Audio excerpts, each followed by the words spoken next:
Lot number 249 by Sir Arthur Conan Doyle.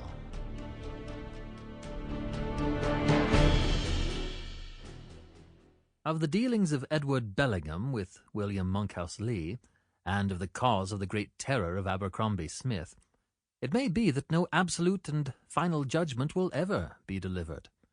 It is true that we have the full and clear narrative of Smith himself, and such corroboration as he could look for from Thomas Styles the servant, from the Reverend Plumptree Peterson, fellow of Olds, and from such other people as chanced to gain some passing glance at this or that incident in a singular chain of events.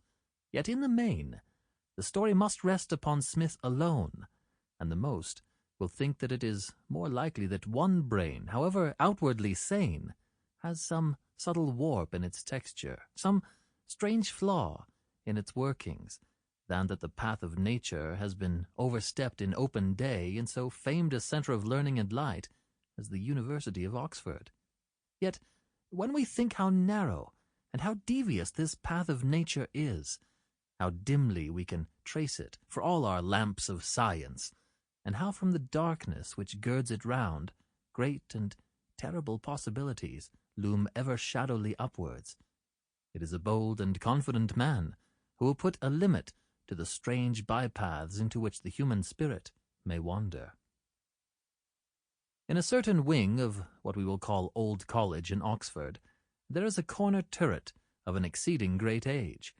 The heavy arch, which spans the open door, has bent downwards in the centre under the weight of its years, and the grey, lichen-blotched blocks of stone are bound and knitted together with withes and strands of ivy, as though the old mother had set herself to brace them up against wind and weather.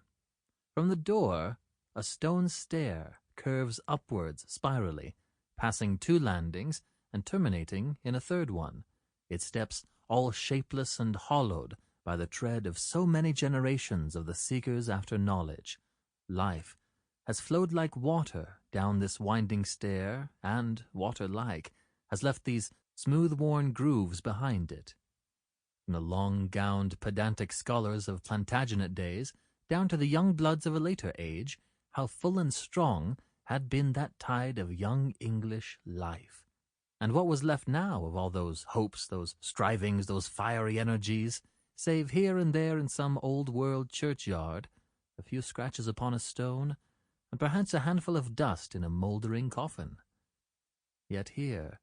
were the silent stair and the grey old wall, with bend and saltire and many another heraldic device still to be read upon its surface, like grotesque shadows thrown back from the days that had passed. In the month of May in the year 1884, 3 young men occupied the sets of rooms which opened onto the separate landings of the old stair. Each set consisted simply of a sitting-room and of a bedroom, while the 2 corresponding rooms upon the ground floor were used, the one as a coal cellar, and the other as the living-room of the servant, or gyp, Thomas Styles, whose duty it was to wait upon the 3 men above him. To right and to left was a line of lecture-rooms and of offices, so that the dwellers in the old turret enjoyed a certain seclusion which made the chambers popular among the more studious undergraduates. Such were the 3 who occupied them now, Abercrombie Smith above, Edward Bellingham beneath him, and William Monkhouse Lee upon the lowest story. It was 10 o'clock on a bright spring night, and Abercrombie Smith lay back in his armchair, his feet upon the fender, and his briar-root pipe between his lips. In a similar chair, and equally at his ease, there lounged on the other side of the fireplace his old school friend, Jeffro Hasty. Both men were in flannels, for they had spent their evening upon the river, but apart from their dress no one could look at their hard-cut, alert faces without seeing that they were open-air men,